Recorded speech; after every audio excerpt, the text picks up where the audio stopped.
Assalamualaikum warahmatullahi wabarakatuh. Nama saya Katarina Triwitowati, tapi masih dipanggil Mbak Katrin. Tapi saya lebih banyak sekarang kalau memperkenalkan diri Mbak Tri aja.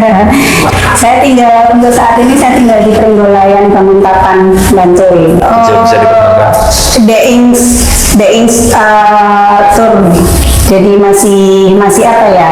Masih begini Pak Ustadz. Jadi kami melayani pariwisata atau akomodasi keluar kota atau apa seperti itu. Tapi memang armada kami masih menjalankan beberapa, belum punya sendiri. Katolik itu saya dapatkan dari nenek, karena kalau kakek itu kejawen Jawa asli, tapi kalau nenek karena dari Chinese. Nah, kakek Jawa asli pribumi, kejawen, benar-benar kejawen. Kebetulan apa ya, kalau sekarang mungkin paranormal atau apalah gitu, memang yang seperti itu dulu punya padepokan Pak Ustadz di daerah Beling itu, banyak anak muridnya belajar ya. Zaman kakek dulu, ibu saya kalau cerita itu kan masa-masa penjajahan ya, jadi memang ini untuk fisik dan spiritual gitu. Nah, ya semua sama. Tapi jadi ibu saya menikah dengan bapak saya setelah kakek saya meninggal karena perjodohan. Pas kakek saya meninggal, ibu saya meminta cerai dari bapak saya. Ibu saya masuk ke Muslim dengan suaminya yang baru. Tapi saya nggak boleh ikut ibu saya, jadi saya sama nenek. Saya bersama nenek sampai besar. Ibu tadinya Katolik, tapi saya diasuh oleh nenek Katolik seperti itu. Karena kan ibu sama ayah saya satu, karena kan menikahnya itu sama ayah saya itu karena kakek. Karena ibu saya tuh dulu katanya agak bandel, jadi sekolah di Jogja minta sekolah jahit atau apa, ternyata enggak. Terus akhirnya seperti itu ceritanya. Nah, jadi sejak saya lahir sampai akhirnya kakek meninggal, ibu saya keluar pergi dengan, sebenarnya jadi yang jadi suami kedua ibu saya itu memang sudah pacar ibu dari dulu gitu, sebelum dinikahkan sama ayah saya. Jadi tapi saya nggak boleh dibawa keluar rumah. Sangat saya aktif, bahkan saya itu kursus evangelisasi pribadi angkatan kedua. Evangelisasi pribadi itu seperti apa ya, sekolah Injil itu yang diadakan dari satu lembaga. Nah, di situ saya angkatan kedua. Nah, kami membuat satu lembaga lagi untuk sosial. Untuk sosial di situ ada, kebetulan ada dokter, ada yang veteran saya. Jadi kita memang sering sosial di samping itu sendiri saya aktif di lingkungan sebagai wakil ketua lingkungan. Kalau Katolik itu untuk di daerah seperti ini kita namakan lingkungan. Gabriel, misalnya Santo, atau pokoknya misalnya dari RT, kan itu ada RT 10 RW, misalnya daerah Condong Catur. Nah, Condong Catur itu masuk lingkungan mana? Stefanus atau apa. Nah, karena gereja nanti dari berbagai gereja ini ada lingkungan, supaya mungkin gampang untuk kayak RT RW lah gitu Pak Ustadz kalau di lingkungan itu. Kursusnya sendiri 1 tahun, terus kita lulus intens. Jadi seminggu itu 3 kali, itu langsung dari, jadi kayak kita penginjilan. Nah, ketika kita lulus kita ikut menginjil, tapi kita bukan pastor atau bukan pater atau bukan, tapi kita orang biasa tapi punya. Jadi tahun berapa ya itu Pak Ustadz, saya agak lupa lah, 2012 di Jakarta kan, karena saya kan sejak jadi om saya menikah 97 atau 98, kami hijrah ke Jakarta. Saya meneruskan sekolah di Jakarta dari Beling itu. Jadi kita belajar Injil, mendalami Injil. Jadi kita kayak mewartakan, ikut menyabarkan. Mungkin kalau di Islam itu berdakwah gitu, kita mempelajari Al-Quran sehingga kita bisa menerangkan bahwa ini loh Allah, ini misalnya kayak saya itu setiap kali ada hal atau apa nggak tahu, ketika saya membaca Al-Ikhlas itu di situ adem gitu. Nah mungkin di situ yang saya mempelajari, menghafalkan Matius 1 ayat Matius 1 dengan 7 ayat 1 sampai 10 bunyinya begini, berarti kita diajak seperti itu. Wanita Katolik WK itu juga kita ada pertemuan di situ di mana wanita-wanita Katolik, jadi kita ada acara juga, ada semacam apa ya, kita punya setiap Jumat itu kita pujian gitu. Misalnya dari Jumat pagi dari jam 8 nanti kan ada apa kayak sekarang mungkin narasumber mungkin kayak saya gitu, jadi menceritakan pengalaman rohaninya seperti itu. Terus saya itu lektor itu ketika hari Minggu diadakan misa atau hari Sabtu kita yang membacakan itunya kan pastor. Nah nanti kita ada yang membacakan, nanti pastor ceramah, kita selebihnya kita yang membacakan sepanjang ibadat itu. Seperti itu. Maaf sekali saya Pak Ustaz. Saya terapkan detik ini yang sebenarnya itu saya mungkin kayak mohon maaf kalau di Nasrani itu panggilan, kalau di Islam ini yang saya ini dakwah itu tadi itu adalah memang saya sudah mempunyai karakter atau sifat itu saya teremuhan dan tidak tegaan. Nah di situ yang akhirnya di penginjilan itu saya lebih banyak terjun ke bidang bakti sosial.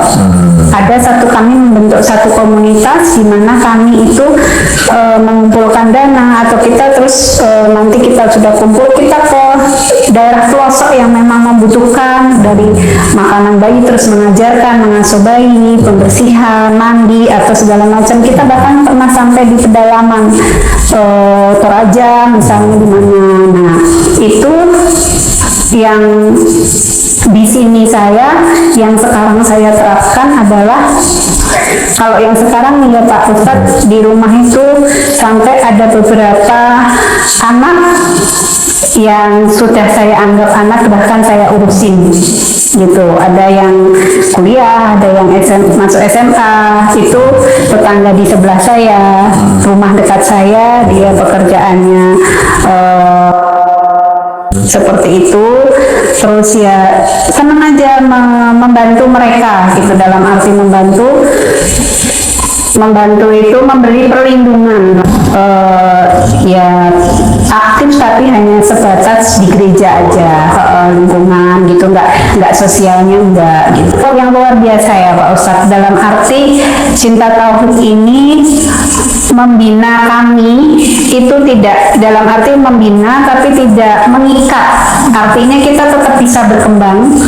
Satu, kedua itu di sini memberikan rumah yang dalam arti kan masih banyak juga mungkin teman-teman kayak saya juga yang masih belum bisa diterima oleh keluarga, yang notabene masih ya istilahnya kemana ketika ada sesuatu untuk mengadu. Kan kadang-kadang juga seperti saya yang sudah kalau dipikir sudah berapa tahun ya Pak Ustadz, dari 2016 terus dipatrikan lagi 2019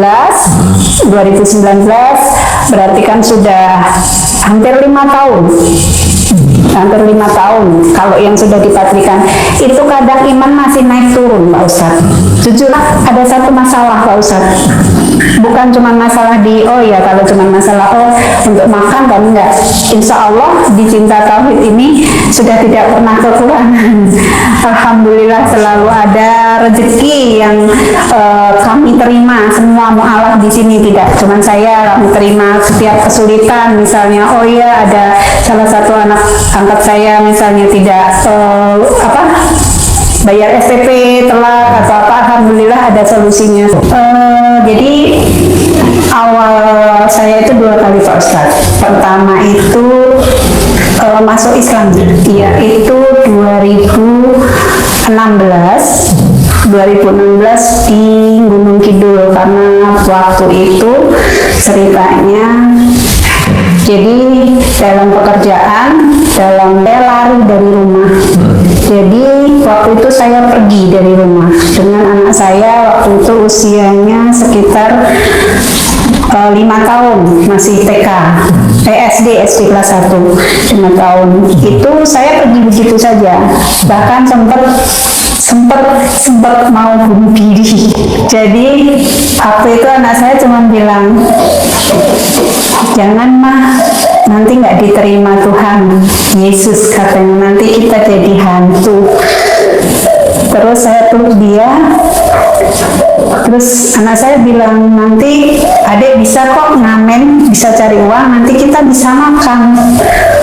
Seperti saya tersadar, saya akhirnya nggak tahu, waktu itu saya itu naik bus begitu aja dari Solo, saya sampai Jogja, sampai di Jalan Wonosari, saya ngikut bis.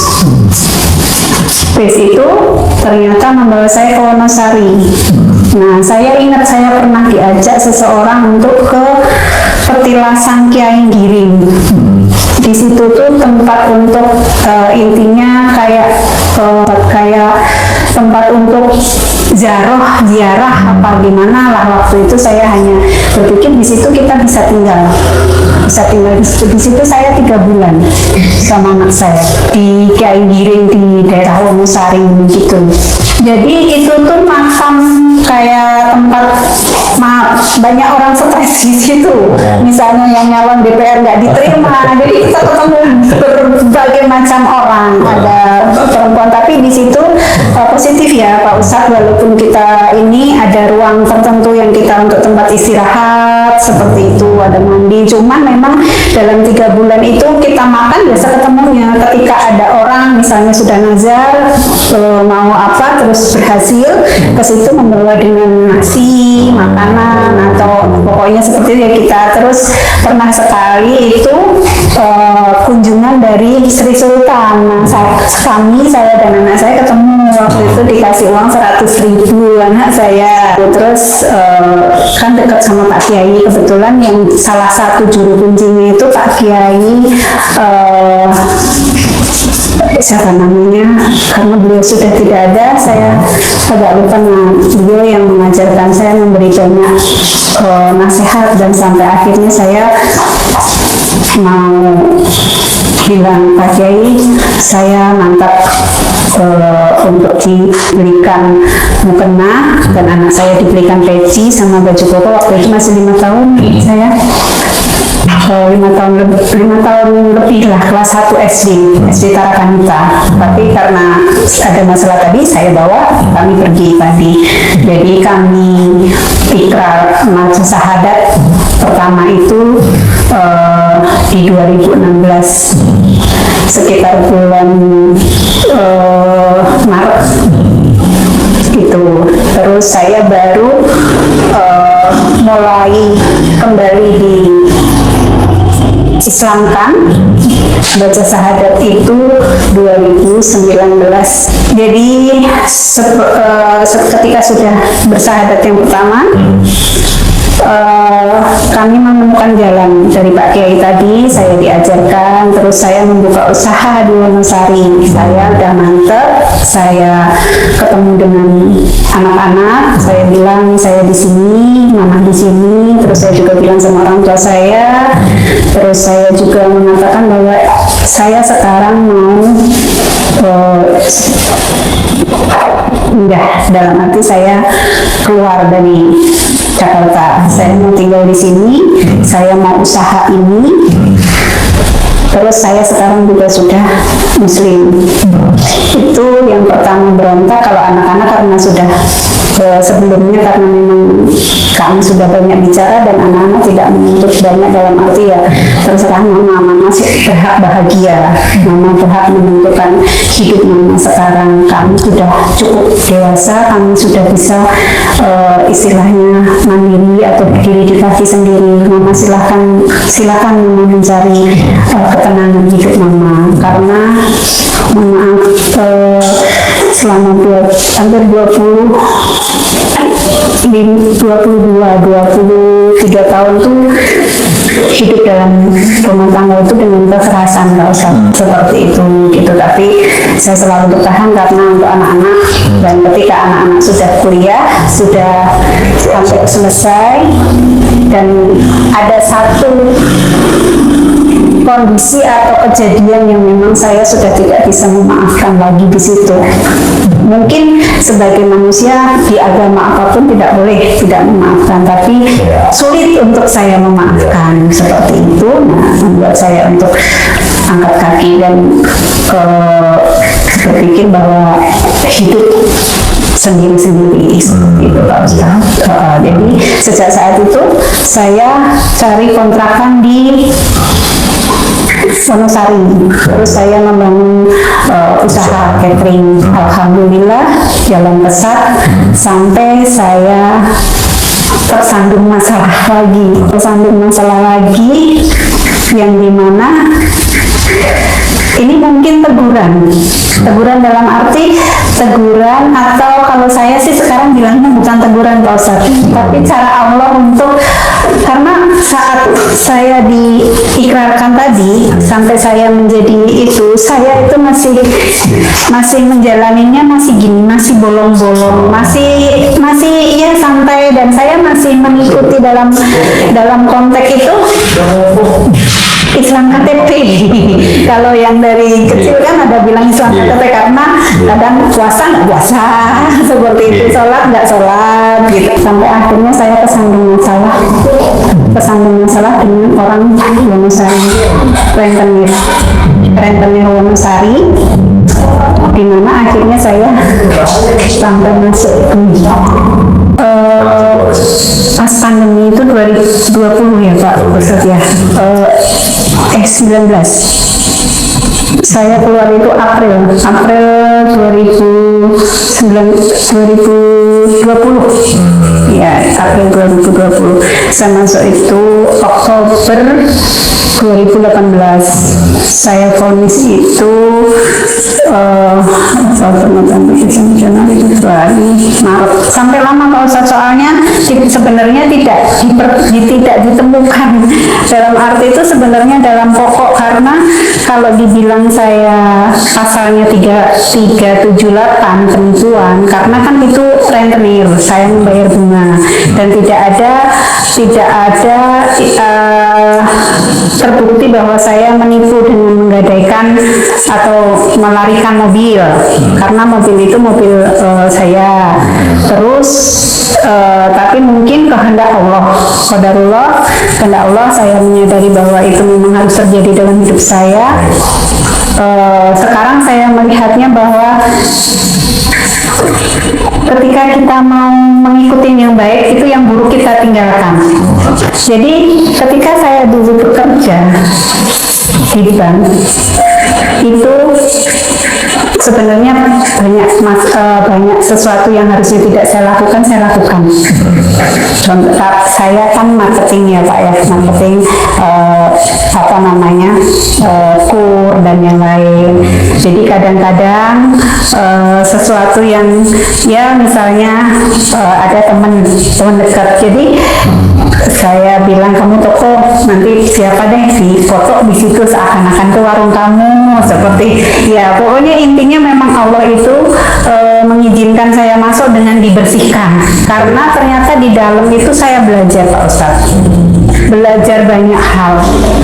Di dalam itu mencerminkan bagaimana kita hidup di luar. Ketika kita hidup di luar dengan kebaikan, di dalam pun kita akan mendapatkan kebaikan, banyak kebaikan. Awalnya saya stres, bahkan sampai bilang, oh, Tuhan menegur, Tuhan menginginkan saya kembali. Ini salah Catherine, bahwa kamu tuh salah, kamu sudah menyeberang, kembalilah ke Katolik. Awalnya saya berpikir bahwa ini teguran Tuhan, kamu tuh udah jalan salah, makanya di dibikin seperti ini supaya kamu sadar, karena ini kan hasilnya gitu loh, ini hasilnya. Tapi itu kan di Polres, Pak Ustadz, saya 2 bulan di Polres, karena sampai hari H kan 60 hari, sampai hari H itu saya mau diserahkan tidak ditemukan pasal karena kasusnya rentenir, dan saya membayar bunga, bahkan di mana saya ditangkap itu saya masih berlaku, belum baru bayar bunga di tanggal 18 Oktober itu, karena kan setiap saya tanggal 1, berarti Oktober ini masih saya membayar. Nah, tetapi ya itu tadi, kembali lagi sekarang saya mendapat hikmahnya bahwa itu harus terjadi. Kalau tidak terjadi, mungkin saya tidak tetap akan menjadi Islam KTP hanya karena waktu itu entah apa, atau karena komunitas sekarang yang saya kebanyakan Muslim atau apa, mencari kenyamanan di mana saya tidak mendapatkan di keluarga lagi. Cuman pas saya masih di Polres itu sempat berkecamuk dengan artinya ini kesalahan, ini Tuhan menghukum. Sempat saya meninggalkan sholat, saya berdoa, doa Allah, doa asal, sampai akhirnya saya masuk LP. Disitulah saya semakin dipatrikan. Seperti yang saya matur sama Pak Ustadz, bahwa ternyata di dalam tembok penjara itu ada yang melihat itu mengerikan, memuakkan, menjijikan, atau membuat terbuang. Tetapi bagi saya ternyata di situ saya melihat dunia yang luas ini. Di dalam tembok penjara yang kecil itu kita bisa melihat dunia luar. Pada intinya kita bisa bercermin pada diri kita sendiri. Ketika kita di luar baik, di dalam pun akan menjadi kebaikan. Artinya Pak Ustadz, ternyata saya di tengah-tengah saya dibuang oleh keluarga, saya mendapatkan banyak sekali perhatian dari, kan di situ itu diadakan bimbingan yang mualaf apa segala macam. Jadi di situ mau terus, nah saya dimualafkan lagi di penjara, dicarikan yaitu mualaf Center Yogyakarta waktu itu. Nah dari mualaf itu ada pendampingan saya. Nah sejak saat itu saya mantap lahir batin, tidak pernah sedikit pun menyesal ketika sesuatu terjadi dalam hidup saya. Itu saya tidak menyalahkan bahwa oh ini salah karena saya sudah menyeberang, oh ini karena tidak lagi. Tapi saya sekarang yakin bahwa ini kehendak Allah. Bahkan apapun yang terjadi dalam hidup kita itu pasti Allah sudah menggariskan, dan saya percaya. Jadi saya tidak lagi mengeluh. Ya walaupun kalau mengeluh dalam arti yang gini, kalau dulu kan selalu mengeluhnya saya nggak nurut sama orang tua, atau saya sudah menyeberang, atau ya hal seperti itu. Sekarang alhamdulillah sudah tidak lagi Pak Ustadz, benar-benar yakin, mantap, dan saya bahagia dalam arti derita yang saya alami ini mungkin untuk kedepannya bermanfaat untuk orang lain. Makanya saya dibikin sesakit seperti ini. Saya berpikir bahwa beliau-beliau yang sudah menyiarkan agama Islam itu banyak hujatan, banyak cacian, banyak musuhnya, bahkan baik dibilang buruk, banyak fitnah, banyak ya segala macam.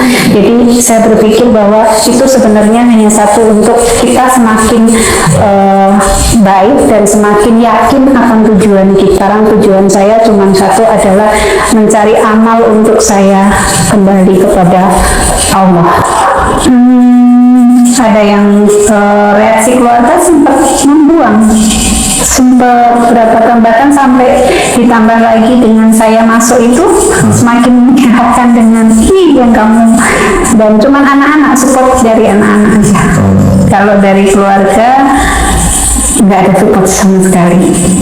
Maksudnya dalam arti tapi alhamdulillah tahun dua tahun belakang ini Lebaran ini sudah mau berkumpul, sudah seperti itu. Saya juga sudah kalau memang sudah niat dan yang penting dijalani baik-baik ya, alhamdulillah sudah terjalin walaupun tidak seharmonis. Maksudnya belum seharmonis proses Bu ya. Belum, ya. Mudah-mudahan makin ke depan makin baik, juga bisa menunjukkan sebagai seorang anak yang berbakti, orang tua sebatas yang diperbolehkan oleh agama. Insya Allah. Ibu yang soleh, jadi seorang muslimah yang soleh juga. Alhamdulillah. Terima kasih Bu Catherine atas berbaikinya. Sama-sama Pak Ustaz. Mohon maaf kalau mengganggu dan kalau ada kata yang salah dari saya. Tidak sama sekali. Assalamualaikum warahmatullahi wabarakatuh. Waalaikumsalam warahmatullahi wabarakatuh.